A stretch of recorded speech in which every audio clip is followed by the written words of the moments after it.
Queridos irmãos e amigos, desejo que a paz do Senhor Jesus esteja sobre cada vida e em cada coração.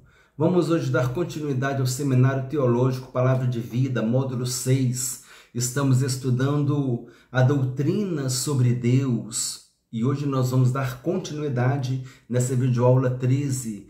Hoje é a parte 3 do tema Os Nomes de Deus. Vamos antes fazer uma breve revisão da última aula, cujo link está na descrição do vídeo, assim como toda a matéria. Um dos nomes de Deus é Elohim, né? No princípio criou Deus os céus e a terra. Elohim é um nome muito usado para se referir a Deus, como nós vimos na última aula, mas ele pode ser também traduzido como deuses ou anjos, dependendo do contexto. A palavra Elohim, ela há duas linhas de pensamento. Uma defende o plural majestático. Os hebreus antigos, quando queriam exaltar alguém ou alguma coisa, eles usavam o plural majestático. Se eles quisessem elogiar um cavalo, por exemplo, eles falariam, que cavalos, né?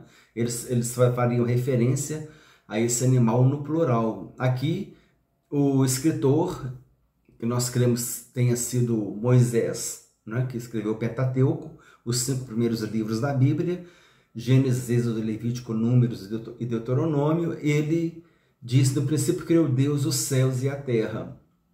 Então, esse Deus no Gênesis 1:1, esse Deus, ele é o Elohim, ele está no plural. Está no plural majestático porque ele está acompanhado de um termo no singular. Então, essa é a característica do plural majestático. Está no plural, mas o termo seguinte está no singular. Então, é um plural majestático. Então, ali Moisés estava exaltando Deus, estava dando a majestade a Deus no ato da criação.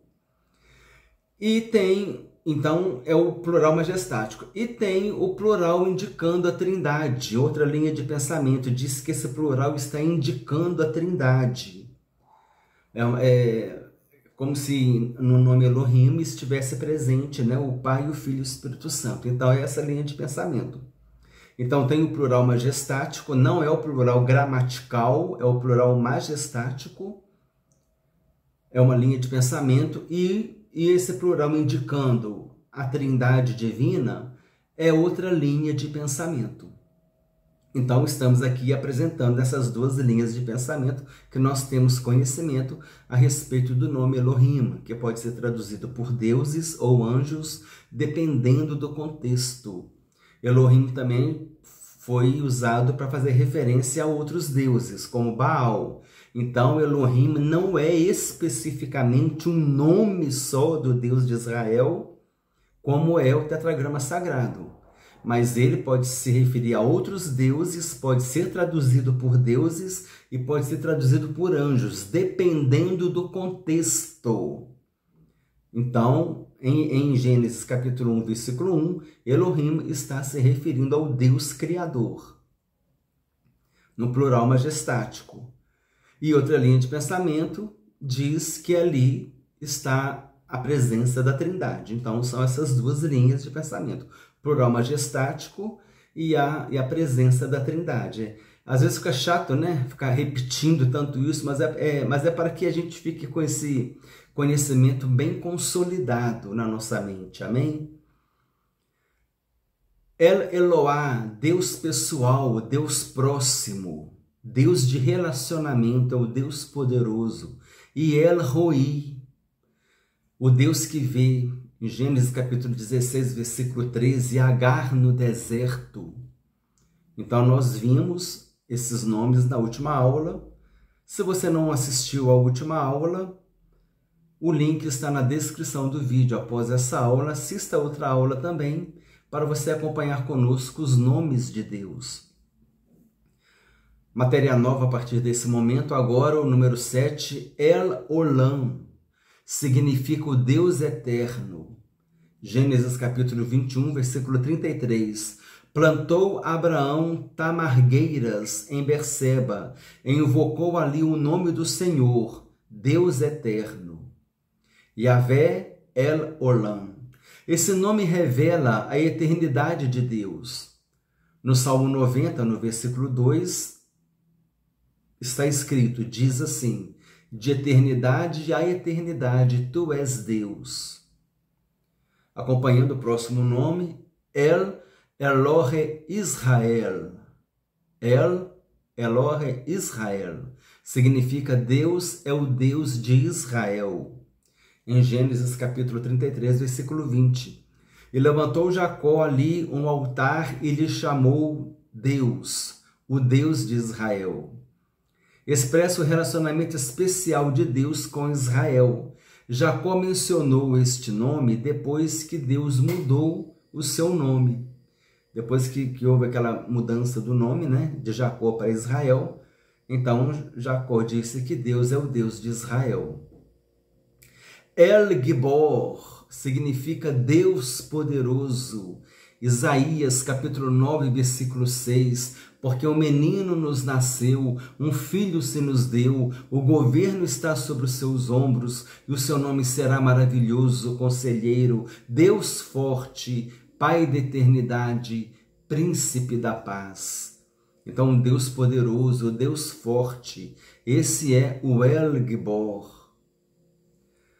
Porque um menino nos nasceu, um filho se nos deu. Um menino porque nasceu de Maria. Poderíamos fazer essa aplicação, espiritualmente falando. Um menino porque nasceu de Maria. É a natureza humana de Jesus. Porque o menino nos nasceu, um filho se nos deu. Um filho porque foi o Filho de Deus.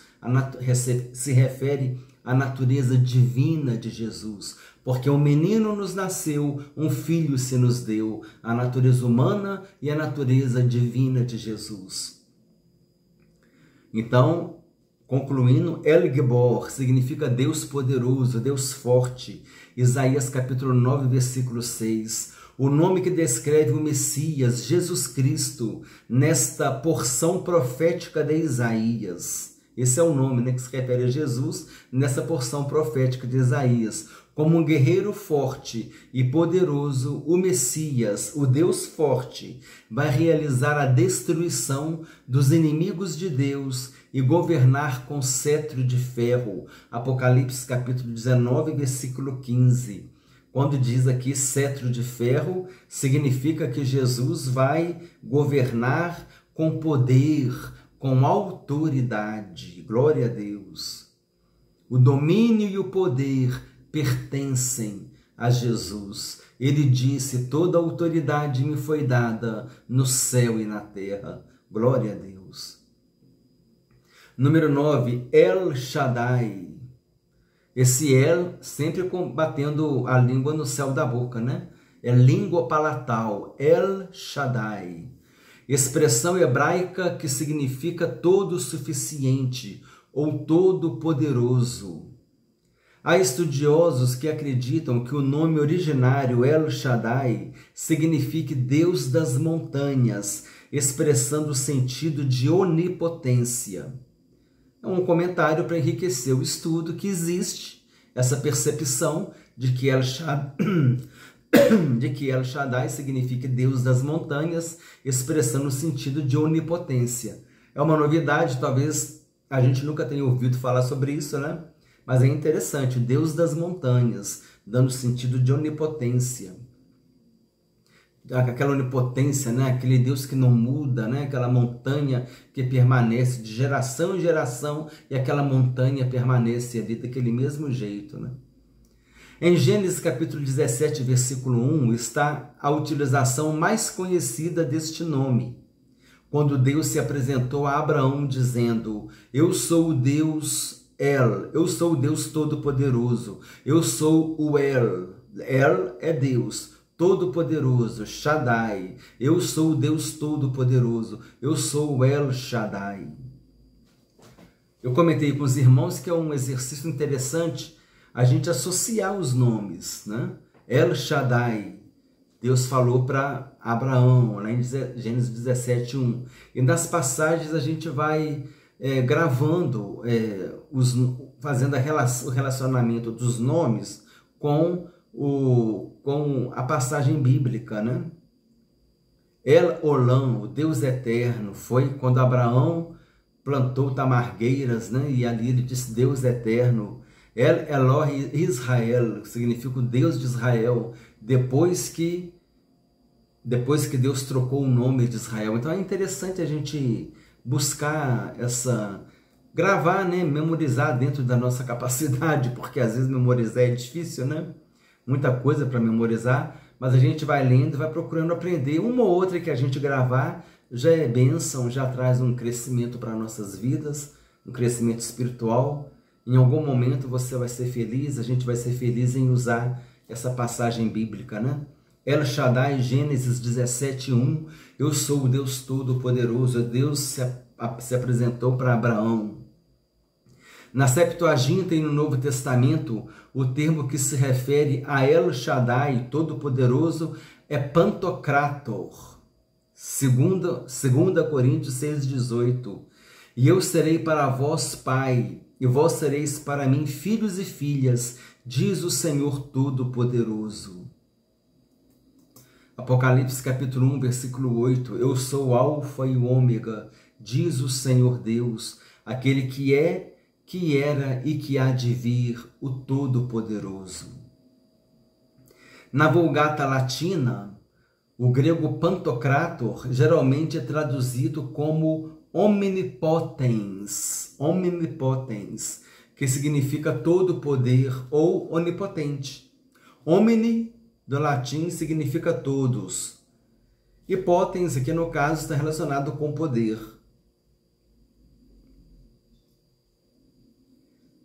Então, lendo novamente o versículo, quando atingiu Abrão a idade de 99 anos, apareceu-lhe o Senhor e disse-lhe, eu sou El Shaddai, o Deus Todo-Poderoso, anda na minha presença e sê perfeito. Jó 5,17. Eis que bem-aventurado é o homem a quem Deus castiga, não desprezes, pois, o castigo do Todo-Poderoso. El Elyon, derivado da raiz hebraica do verbo subir. O verbo subir, El Elyon, vem da raiz desse verbo, derivado da raiz hebraica para o verbo subir. O termo implica a algo que é muito alto. Elyon pode ser traduzido como altíssimo, traz a ideia de superior, ou altamente elevado, ou altamente exaltado. O nome composto El Elyon pode ser traduzido como Deus Altíssimo. O nome revela o poder e a majestade de Deus sobre toda a sua criação. El, Deus, Elyon, Altíssimo. O significado possui o sentido de superior, ou altamente elevado e exaltado. Aparece em Gênesis 14:18, sendo o título do Deus adorado pelo rei e sacerdote Melquisedeque. O texto bíblico diz assim, e Melquisedeque, rei de Salém, trouxe pão e vinho e era sacerdote do Deus Altíssimo. Então aqui, mais um interessante para a gente gravar. El Elyon, Deus Altíssimo. Onde que está essa referência? Lá em Gênesis 14:18, quando se refere a Melquisedeque. Então gravou Melquisedeque, Deus Altíssimo. Melquisedeque, El Elyon. El Elyon, do hebraico, é traduzido como altíssimo, superior, elevado, exaltado. Então, aqui está, concluímos então aqui essa parte do El Elyon, que é o Deus Altíssimo. Resumo da aula de hoje. Hoje nós vimos mais alguns nomes de Deus. El Olam, que significa o Deus eterno. El Elohe Israel, significa Deus é o Deus de Israel.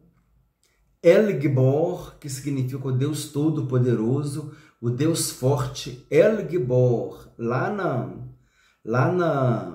Isaías 9:6, Deus forte, maravilhoso conselheiro, Deus forte, Pai da eternidade, príncipe da paz. Esse Deus forte é o El Gibor, o Deus forte, o Deus poderoso. El Shaddai, Deus todo-poderoso, quando Deus se revelou a Abraão. El Elyon, Deus altíssimo, naquela passagem que se refere a Melquisedeque. Assim, irmãos, nós terminamos a aula de hoje. Foi uma aula bem curta, bem objetiva. E na próxima aula nós vamos ver uma boa quantidade de nomes relacionados a Deus, dos nomes de Deus, mas agora com Jeová, né? Jeová Jireh, Jeová Nissi, Jeová Shalom. E aí nós vamos também fazer esse exercício de associar esses nomes com as passagens bíblicas. Compartilhe essa aula com irmãos e amigos, amém? Vamos compartilhar para que a gente possa aprender cada vez mais sobre os nomes de Deus, porque os nomes de Deus trazem as características de Deus. E em cada momento aqui a gente vê uma característica diferente, né? O Deus do relacionamento, o Deus poderoso, o Deus que é paz, e a gente vai, o Deus que é pastor, e a gente vê como o nosso Deus, ele é realmente maravilhoso, como ele disse mesmo lá no Salmo 23:1, né? O Senhor é meu pastor, nada me faltará. Os estudiosos do hebraico dizem que a tradução correta é: o Senhor é meu pastor, ele não me faltará. Então, Deus não nos faltará em nenhum momento. Se precisamos de paz, ele é o Jeová Shalom. Se precisamos de alguém que lute por nós, ele é o Jeová Sabaoth. Se precisamos da presença dele, ele é o Jeová Shammah, o Senhor está ali. Se temos necessidade de alguma coisa, ele é o Jeová Jireh. E aí a gente vai se deliciando com as riquezas e as grandezas da palavra de Deus. Amém, irmãos? Compartilhe com irmãos e amigos. Desejo que Deus te abençoe ricamente, em nome do Senhor Jesus Cristo.